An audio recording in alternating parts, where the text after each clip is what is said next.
very fortunate that there weren't 38 of these people that were all locked inside that vehicle dead. Human smuggling turns deadly. Undocumented immigrants are discovered crammed inside a hot semi-trailer overnight.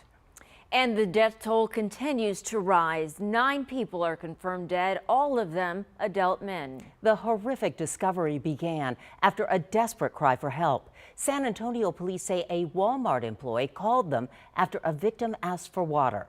About 12:30 this morning, police found 38 people inside a semi-trailer outside the Walmart on I-35 and Highway 16 on the southwest side. Another person was found in a nearby wooded area. Eyewitness News reporter Sharon Coe joins us now with the latest. And Sharon, more victims are facing life-threatening injuries. Yeah, Deborah, 30 people are in local hospitals. 17 of them are in life-threatening conditions. Temperatures last night were in the 90s, and temperatures in a vehicle can climb extremely quickly in a short amount of time. Well, 2 women who came by the Walmart to offer their condolences say it's terrible to know these victims suffered intensely. Where there is doubt, faith. This is the prayer of St. Francis of Assisi's. Where there is darkness, light.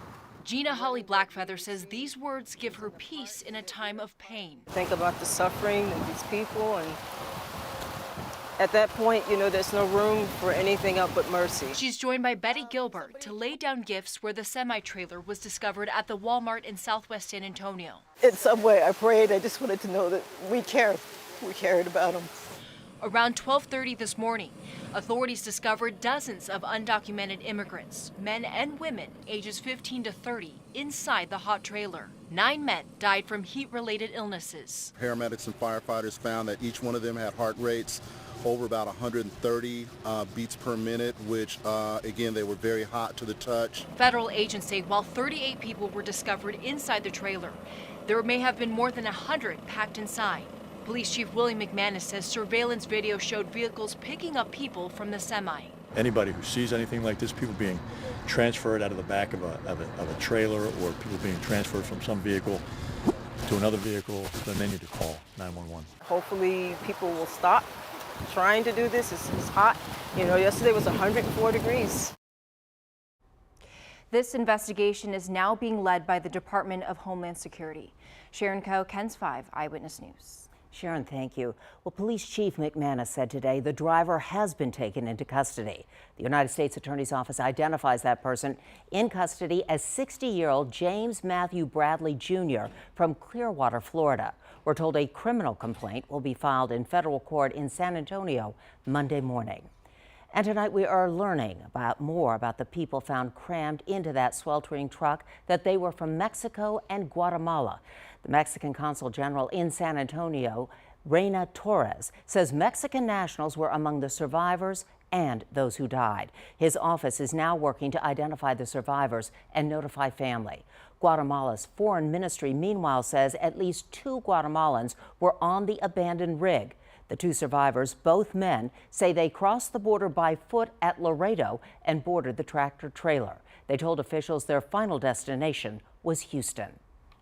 And Deborah, tonight several dozens gathered at San Fernando Cathedral to remember those who lost their lives in the tragedy and to pray for those who have a long road of recovery ahead. Eyewitness News reporter Andrea Martinez was at the vigil tonight and brings us more. It was here in the heart of San Antonio and in front of the famous San Fernando Cathedral that so many gathered to pray for those families and, of course, the victims. And many San Antonio leaders were also here demanding immigration reform and protesting human trafficking.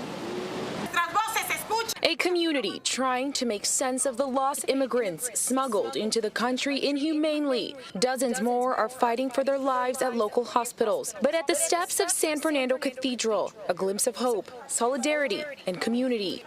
Just in disbelief that something like this could happen, but it does happen every day.